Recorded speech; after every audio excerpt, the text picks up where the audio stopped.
धन्य है श्री राम, धन्य है।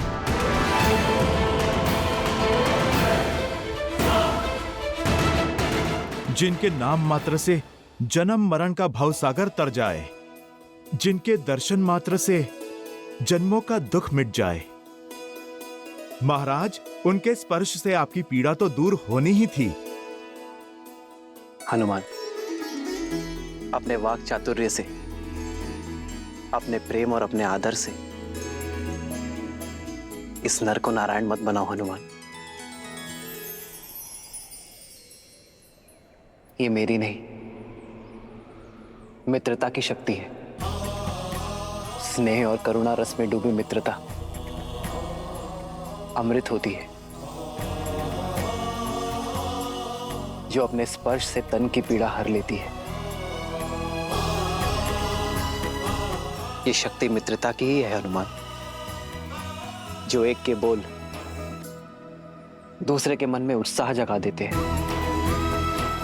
यदि गुणगान गाना ही है हनुमान, तो मित्रता की करो, क्योंकि मित्रता से बड़ी इस संसार में और कोई शक्ति नहीं है।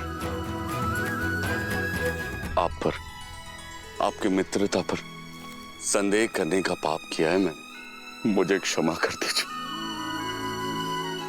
बताइए, क्या आदेश है मेरे लिए? मित्र, आप बाली को पुनः युद्ध के लिए ललकारेंगे।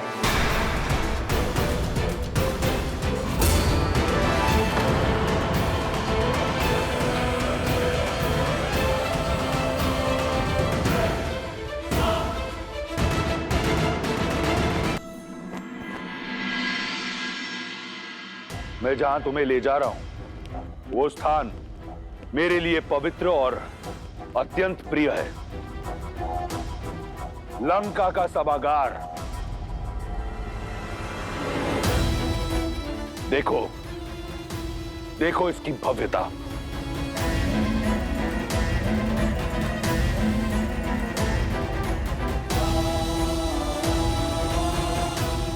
इस समृद्ध सभागार का एक एक स्वर्णिम पत्थर रावण के रक्त, समर्पण और अथक परिश्रम का साक्षी है। ऐसी भव्यता ना तो इंद्र के अमरावती में है, ना ही विष्णु के वैकुंठ में। ऐसा गौरव ना ब्रह्मलोक में है और ना सूर्यलोक में इतना तेज। यह है मेरा सिंहासन। यहीं बैठकर मैं 10 लोकों पर शासन करता हूं। एक बार तुम मेरी पटरानी बन जाओगी तो इस सिंहासन पर मैं तुम्हें अपने साथ स्थान दूंगा। बस एक बार मेरा प्रस्ताव स्वीकार कर लो।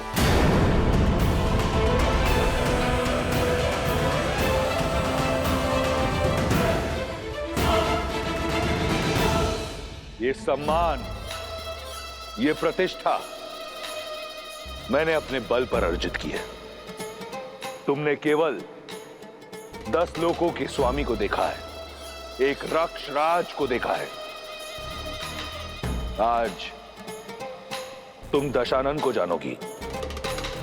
वो दशानन जिसका बचपन अभाव में बीता, जिसने एक टूटी कुटिया में जन्म लिया, अपने साहस और हठ से भव्यता का यह महासागर पाया, अपने पिता का परित्याग सहा, भूख और प्यास से बिलखते हुए अपने भाई बहनों का करुण रुदन सहा, बलशालियों का तिरस्कार सहा। ऐसी अनगिनत कठिनाइयों की अनेक सीढ़ियां चढ़कर यहां तक पहुंचा हूं मैं। जो प्राप्त किया अपने बल से, प्रहार से, प्रयास से, नियति से छीन कर किया। अपने शौर्य, अपने कर्म, अपनी इच्छा शक्ति से किया।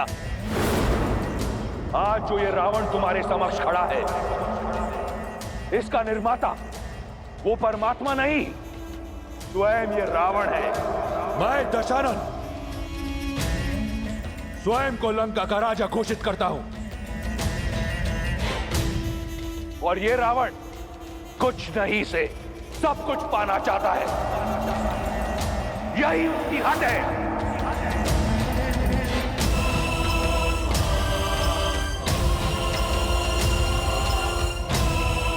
बस यही है लंकेश दशानन रावण की कथा, उसकी विजय गाथा। तुम्हारे राम की कथा क्या है? उसने क्या पाया, क्या अर्जित किया? कौन है राम? रघुवंश का कुल दीपक, राजा नेमी का पुत्र, राजमहल में जन्म लिया, सोने की थाल में रसोइयों से बना 56 भोग खाया। भाग्य ने राजकुमार बनाया उसे, परंतु उसके कर्मों ने एक तुच्छ वनवासी, जो वन के कांटों से लड़ने के लिए पादुका तक नहीं पहन सकता, जो 2 समय का भोजन नहीं ला सकता। अरे पति वो जो अपनी पत्नी की सुरक्षा कर सके, पुरुष वो जो अपनी स्त्री को श्रृंगार दे सके। क्या दिया है उस राम ने तुम्हें सीता? ऐसा क्या है कि तुम उस तुच्छ वनवासी से प्रीत लगाकर बैठी हो? ऐसा क्या है कि तुम दशानन को पाने का अवसर खो रही हो? क्या है राम मेरी तुलना में? यदि तुम्हारी विजय गाथा समाप्त हो गई हो तो मैं अपना उत्तर सुनाऊं? इसी की तो प्रतीक्षा में हूं मैं। ब्रह्मांड विजय के नाम पर इस संसार की हर वस्तु को अपने अधीन बनाने की चेष्टा में तुम ये तो भूल ही गए कि एक स्वाभिमानी स्त्री का प्रेम, उसका सम्मान, उसकी आत्मा कोई वस्तु नहीं है जिसे तुम अपने स्वर्ण की चमक धमक दिखाकर आकर्षित कर सको। जब अपनी इच्छा से अपने श्री राम के लिए उनके साथ चली इस 13 वर्ष की वन यात्रा में एक बात तो स्पष्ट हो गई है रावण, कि एक स्त्री को जीने के लिए सुविधा और संसाधन नहीं, एक साथी का निस्वार्थ और समर्पित प्रेम चाहिए। इस संसार में सबसे बहुमूल्य धन है अपने साथी के साथ बिताए हुए सुख के क्षण, और जो क्षण मैंने श्री राम के साथ बिताए हैं उससे अधिक मूल्यवान तो तुम्हारी इस संपूर्ण लंका के स्वर्ण भी नहीं है। सीता की समृद्धि, श्री राम का प्रेम, उनका साथ है।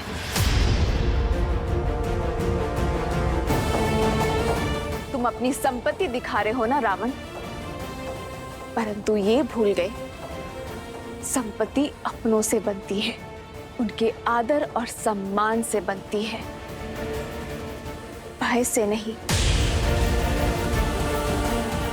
तुम्हारे भाई है ना ये? कितना प्रेम और कितना सम्मान करते हैं ये तुम्हारा? या केवल भय है इन्हें तुमसे?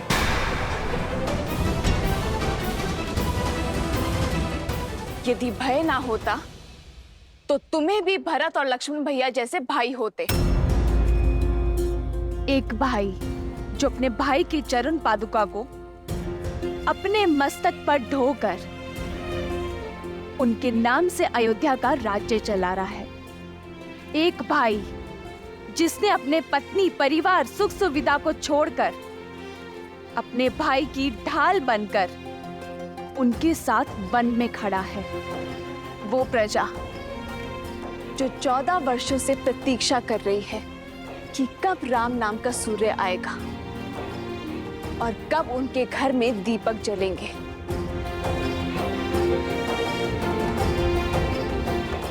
क्या है तुम्हारे पास एक भाई जो केवल भय से तुम्हारे साथ है, जिसके मन में और मस्तक में किसी और की भक्ति और किसी और के नाम का तिलक लगा है? एक वो भाई जिसे लालच के कारण तुमने जीवन भर के लिए निद्रा के पाश में बांध दिया है। वो पुत्र जिसे संस्कार नहीं दिए तुमने, पर शस्त्र बनाकर पाला है उसे। श्री राम से बड़ा ना कोई धन है और ना कोई रत्न।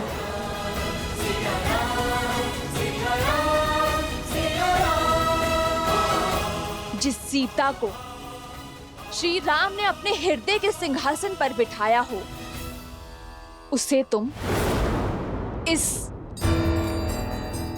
स्वर्ण सिंहासन का लोभ दे रहे हो। जीते होंगे तुमने लोक, किंतु मेरे श्री राम ने अयोध्या से निकलकर इतने हृदय जीते हैं कि यदि तुम गिनने बैठोगे ना, तो तुम्हारा ये जीवन कम पड़ जाएगा। तुम इन स्वर्णिम शिलाओं पर दम ले रहे हो। मेरे श्री राम ने शिलाओं में प्राण दिए हैं। प्रेम वो धागा है, वो बंधन है जो हर लोभ, हर लालसा से परे है। अपनी समृद्धि को बढ़ाने में ध्यान केंद्रित करो रावण, किसी और की स्त्री को अपना बनाने में नहीं, क्योंकि समृद्धि की परिभाषा प्रेम और आदर है, जो मेरे मन में श्री राम के लिए अपार है। अब भी समय शेष है रावण, क्षमा मांग लो मेरे श्री राम से। मुझे ससम्मान पुनः लौटा दो उन्हें, और अपने इस सिंहासन पर अपनी पत्नी को ससम्मान स्थान दो। नहीं आएगा तुम्हारा राम, नहीं आएगा तुम्हारा राम। आएंगे, मेरे राम आएंगे। विश्वास को बांध कर रख सके ऐसा कोई पाश नहीं, प्रेम पार ना कर सके ऐसा कोई सागर नहीं। मेरे श्री राम आएंगे मुझे लेने।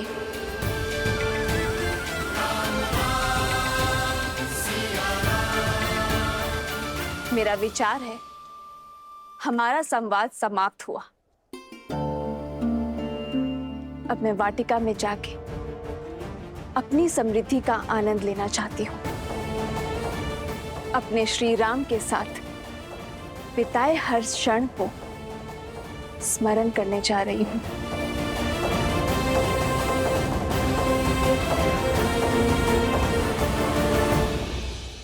रुको सीता,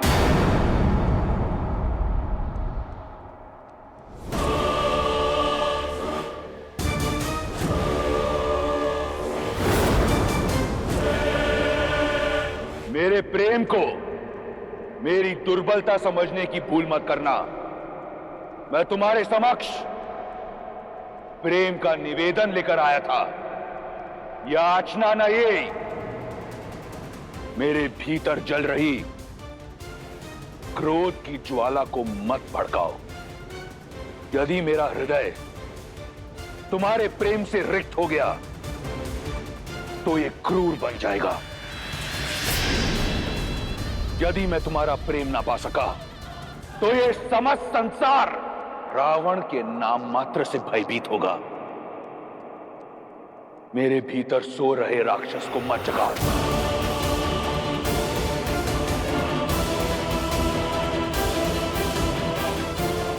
जिस रावण के समक्ष तुम राम के गुण गा रही हो, वो कोई साधारण राक्षस नहीं, राक्षराज रावण है।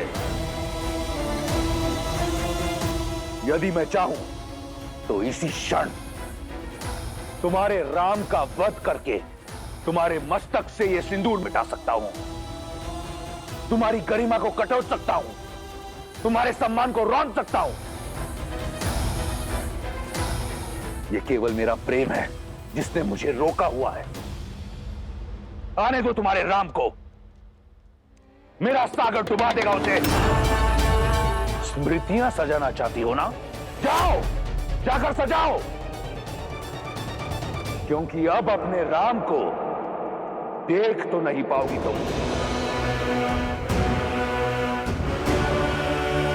विभीषण, इससे पहले कि मैं इसका अध्याय यहीं समाप्त कर दूं, ले जाओ इसे।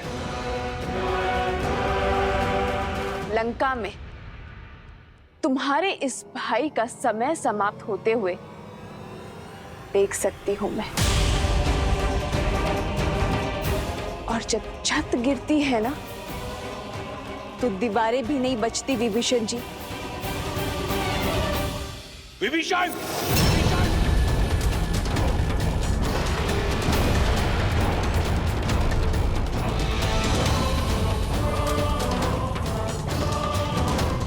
देवी,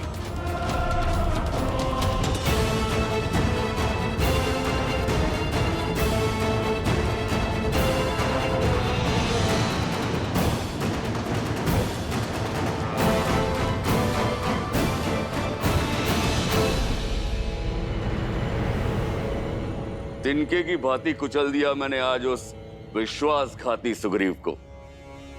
मेरे समक्ष ऐसे चीख रहा था जैसे गज के पांव के नीचे मूषक। इतना आनंद तो मुझे जीवन में कभी नहीं आया था जितना उस कायर की अस्थियां चटकाने में आया। ऋषिमुख पर्वत पर किसी गुफा में छुपकर अपने घाव सेक रहा होगा वो। समझ आया पुत्र अंगद? ये वीर भोग वसुंधरा है, अर्थात वीर को हर सुख भोगने का अधिकार होता है। बल सदा विजय होता है। अब वो भगोड़ा मुझे अपना मुख कभी नहीं दिखाएगा। मालिक, बाहर निकल। कहां छुपा बैठा है कायर? बाहर आ, युद्ध कर मुझसे। मालिक, बाहर आ, युद्ध कर मुझसे। भैया, आपके कहने पर मैंने वानर राज सुग्रीव को पुष्पों की माला पहना तो दी है, परंतु क्या बाली एक बार पुनः बाहर आएगा? अवश्य आएगा लक्ष्मण। उसे सुग्रीव की ललकार नहीं, अहंकार की पुकार यहां लेकर आएगी। परंतु आप इतने विश्वास के साथ कैसे कह सकते हैं भैया? यदि बाली ने सुग्रीव के गले में वो माला देख ली और उसे संदेह हो गया तो? यदि उसे हमारी योजना का तनिक भी भान हो गया तो फिर? अभिमान की पट्टी बहुत गाढ़ी होती है लक्ष्मण। एक बार नेत्रों पर पड़ जाए फिर कुछ दिखाई नहीं देता।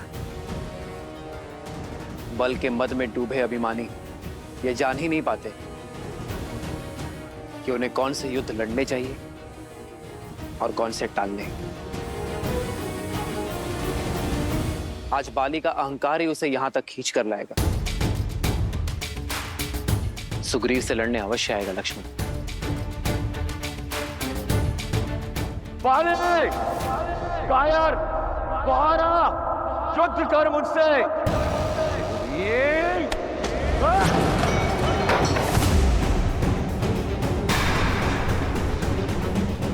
प्रतीत होता है सुग्रीव को हारने में आनंद आने लगा है।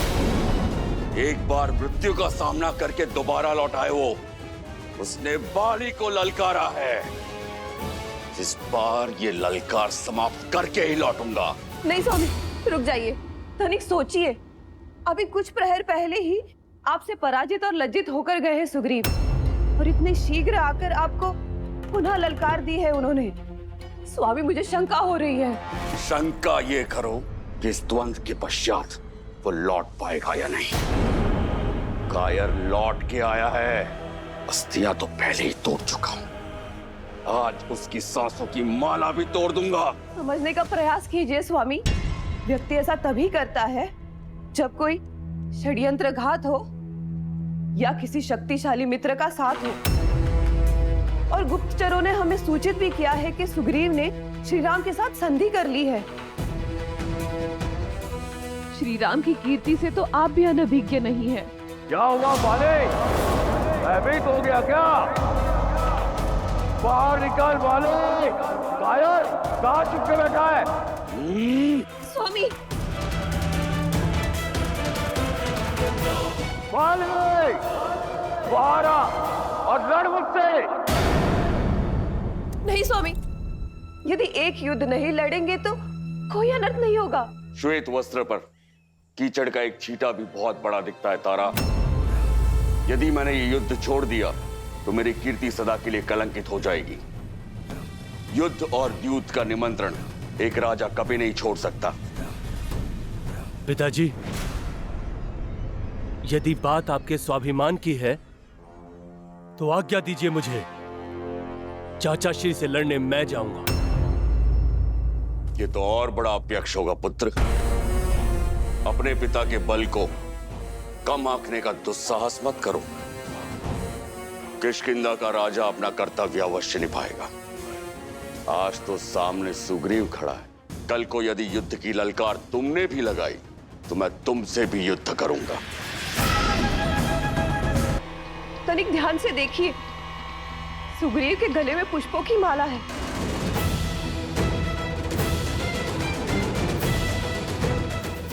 अब तो समझ जाइए स्वामी, सुग्रीव अवश्य ही कुछ अनिष्ट करने वाला है। कहीं ये संकेत तो नहीं किसी आघात का? यदि पुष्पों की ये माला राम की कोई योजना भी हुई तो भी मैं बाहर जाऊंगा। सुना है राम के विषय में, वो बड़ा ही पराक्रमी है, न्यायवादी है, मर्यादा का प्रतीक है। सोचो तारा, तुम्हारे बाली का भय एक मर्यादा पुरुषोत्तम से भी अधर्म करवाएगा। सोचो क्या कीर्ति होगी मेरी कि मेरे विरुद्ध राम को षड्यंत्र करना पड़ा। आज या तो सुग्रीव के सांसों की लड़ी टूटेगी या राम के मर्यादा की कड़ी।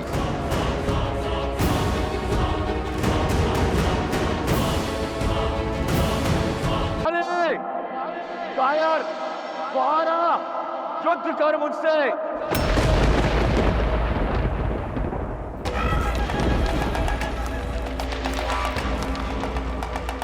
अनुचित पुकार है कायर।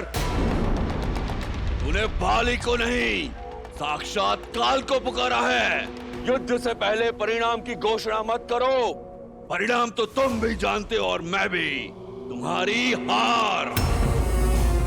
राज, इस हार के पश्चात किष्किंधा में तुम्हारा मरणोत्सव मनेगा।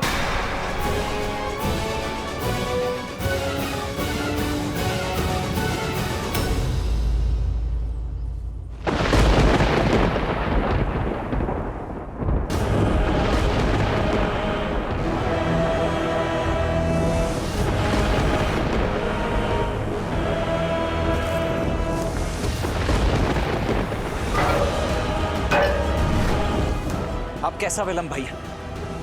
अब तो स्पष्ट दिखाई दे रहा है कि कौन बाली है और कौन सुग्रीव। इससे पूर्व कि कुछ अनिष्ट हो जाए, आप प्रहार कीजिए बाली पर।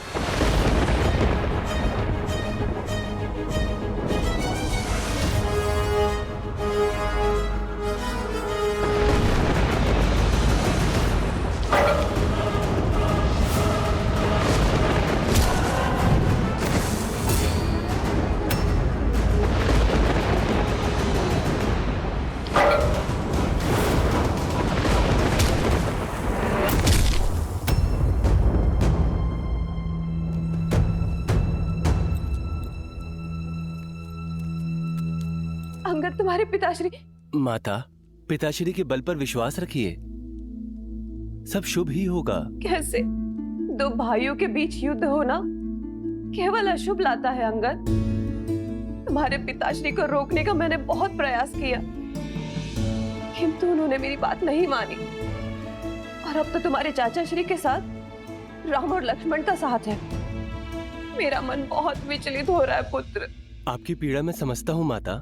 चलिए, मैं आपको पिताश्री के पास ले चलता हूँ।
लिए सच हो जा कायर।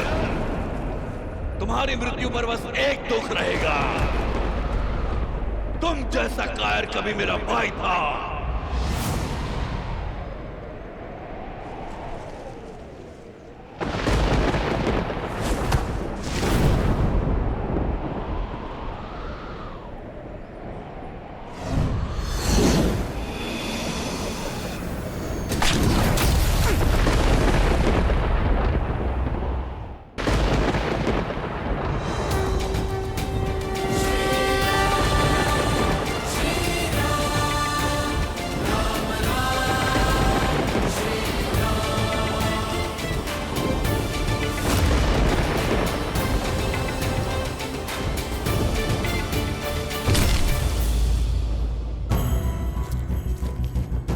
नहीं महारानी, आपका वहां जाना उचित नहीं है। पति है वो मेरे, और वहां जाना मेरा पत्नी धर्म है, और कोई मुझे रोकने का दुस्साहस नहीं करेगा।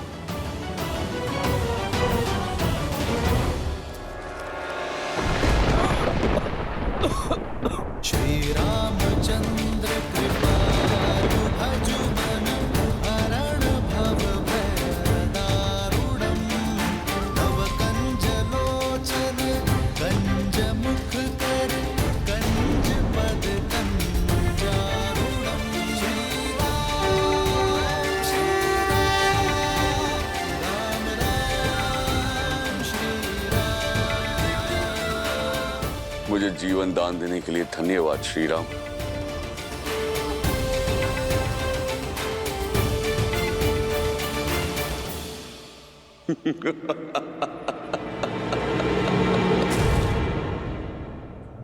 तो तुम हो मर्यादा पुरुषोत्तम श्री राम, धर्मात्मा राजा दशरथ नंदन राम, रघुवंशी राम, जिसकी नीति, शौर्य, धर्म और करुणा की कीर्ति तीनों लोकों में फैली है। पर संसार को आज मैंने आपके और एक गुण का वर्णन दिया है कि राम करुणा के सागर नहीं, छल का कुआं है। बताइए राम, कहां गया था आपका धर्म जब आपने चोरों की भांति छुपकर मुझ पर वार किया? कहां गई थी आपकी मर्यादा, आपका शौर्य, जब आपने मेरे साथ ये छल किया? जिस धर्म, जिस नीति, जिस मर्यादा की तुम बात कर रहे हो बाली, उसे तुम वर्षों पूर्व भस्म कर चुके हो। अपने छोटे भाई पर संदेह करना, उस पर आरोप लगाना कहाँ का धर्म था? अपने छोटे भाई की पत्नी पुत्री समान होती है बाली, कहाँ थी तुम्हारी मर्यादा जब अपनी पुत्री समान रूमा को बलपूर्वक विवश कर तुमने उस पर अधिकार जमाया था? वह तो मैं तुम्हारा युद्ध प्रारंभ होते ही कर सकता था बाली, पर जब तक तुम अपने बल का प्रयोग कर रहे थे मैं शांत था। फिर तुमने द्वंद्व युद्ध की मर्यादा तोड़ी। अपनी मायावी शक्ति का प्रयोग कर जब तुमने सुग्रीव का बल खींचने का प्रयास किया तो मुझे आना पड़ा।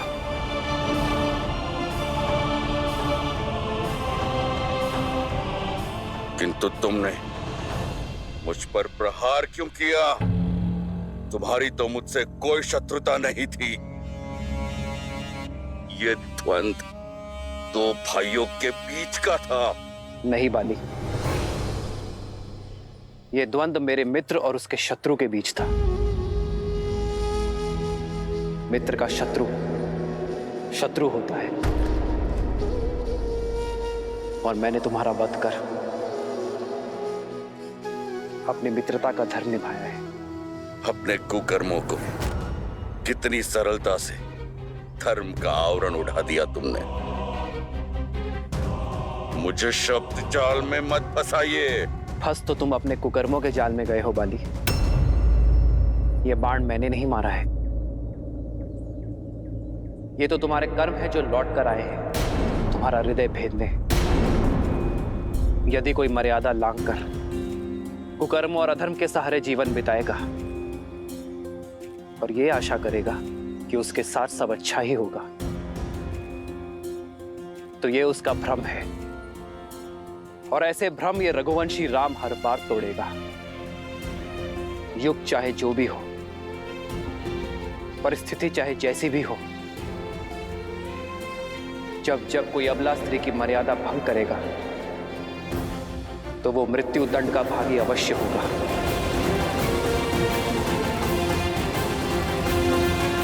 पूरा जीवन अन्याय और अधर्म के पथ पर चलने के बाद न्याय की गुहार मत लगाओ बाली।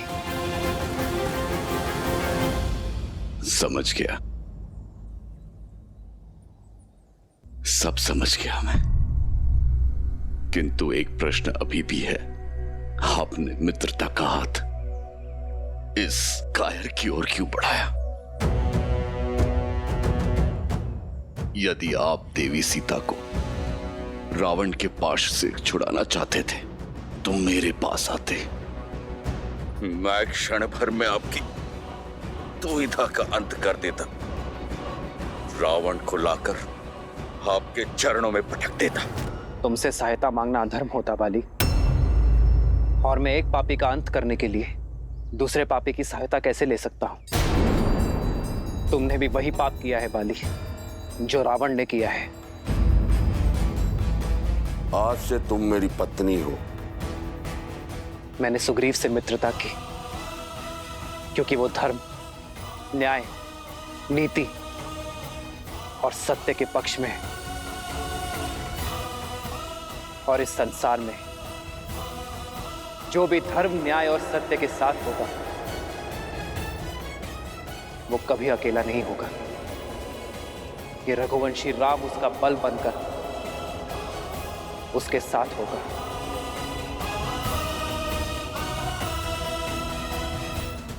तुम्हारे मन के मैल इस बात का प्रमाण है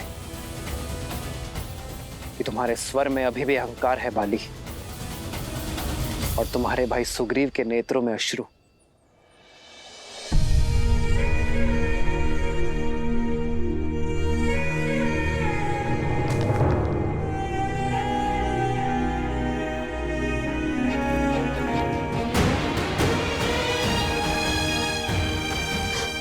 भैया,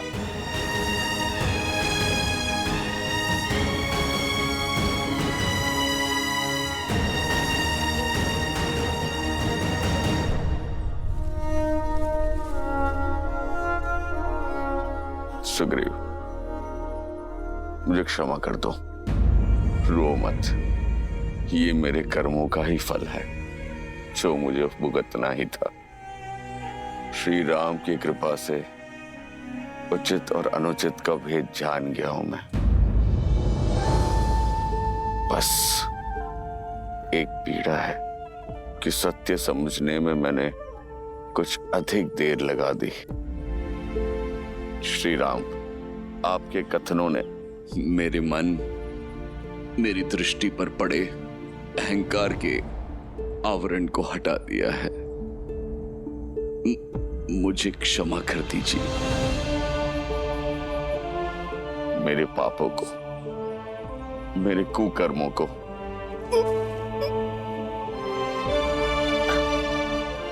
क्षमा कर दीजिए।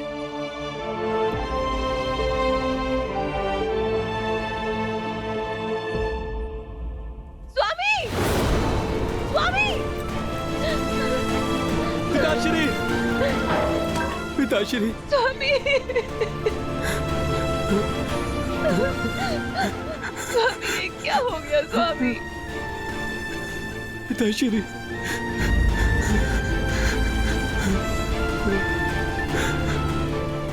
ये क्या हो गया स्वामी?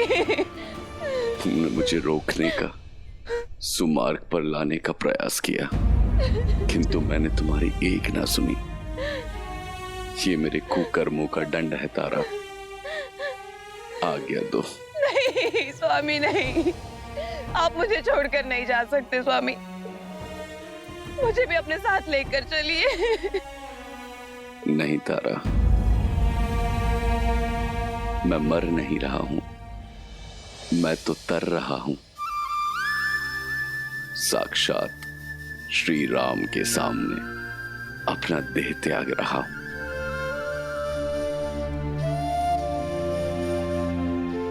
आज मेरा जीवन धन्य हो गया तारा।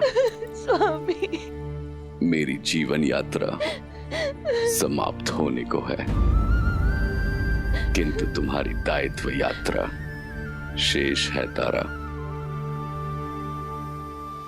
अंगद, मेरे पुत्र, ये समय आंखें बंद करके आंसू बहाने का नहीं, आंखें खोलकर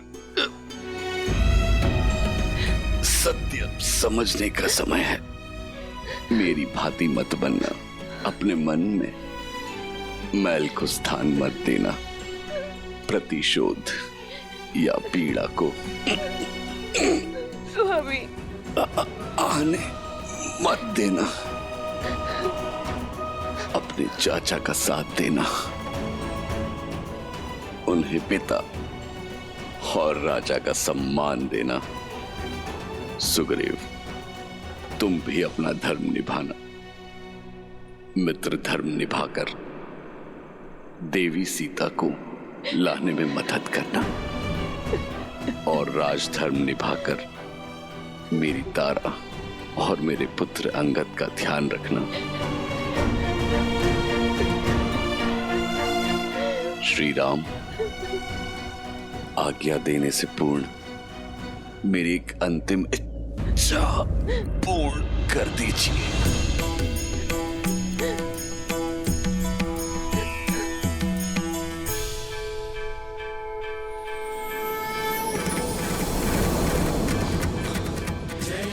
राम,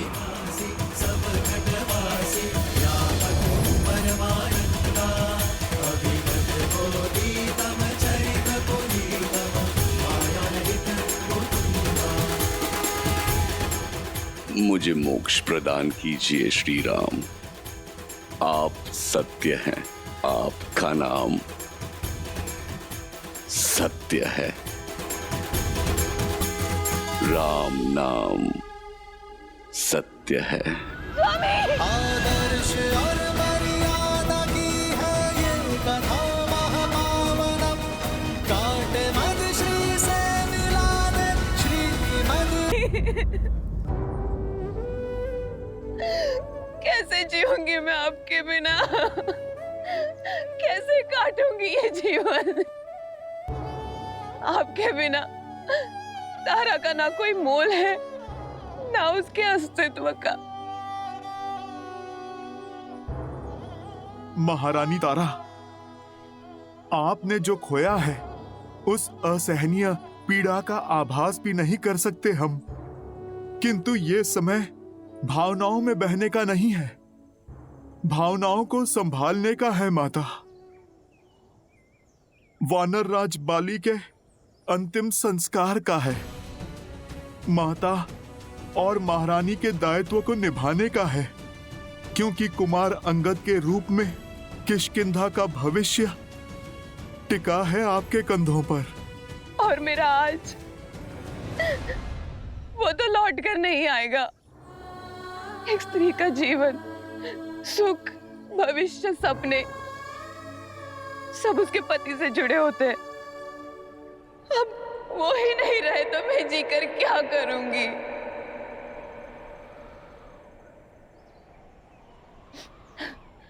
अब मेरे जीवन का कोई अर्थ नहीं है। मैं भी अपने पति की चिता में समाहित होकर उनसे पुनः मिलूंगी।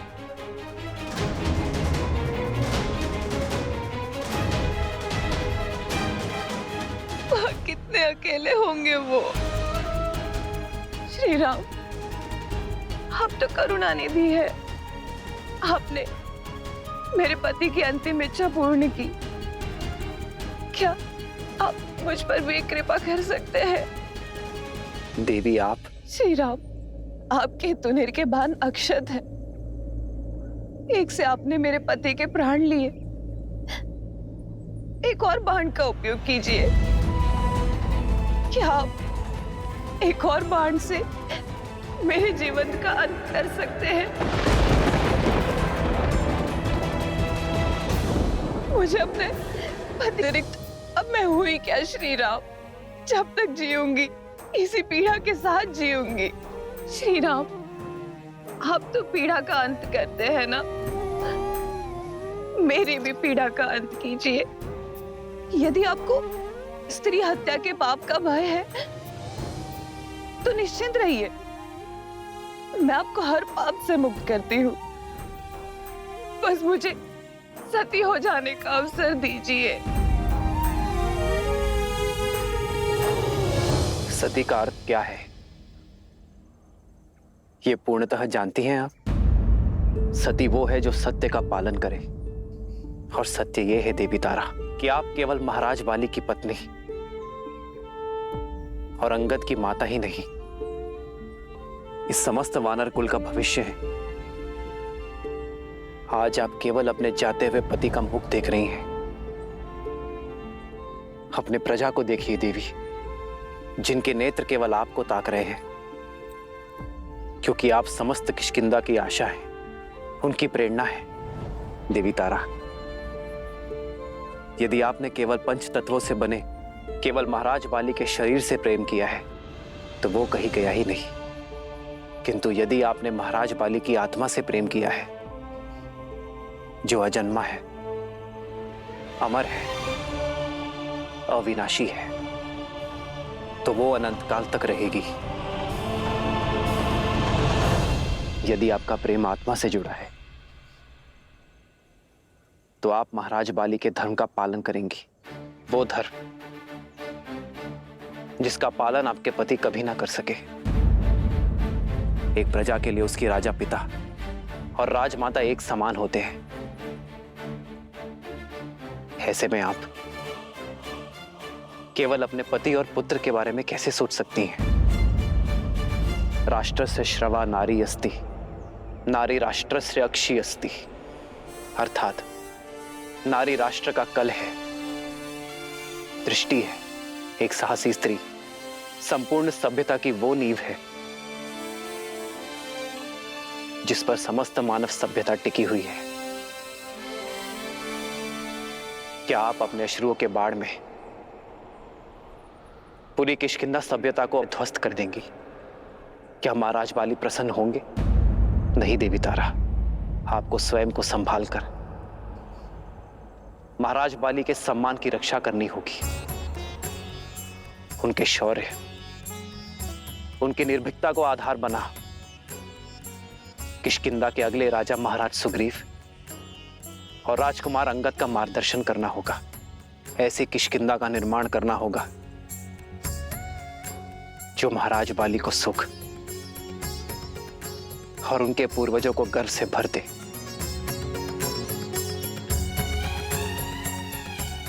मार्ग बहुत लंबा है देवी, आपको इस संसार को योग्य बनाना है। वानर कुल और वानर स्त्रियों के लिए उदाहरण सिद्ध करना है आपको देवी तारा।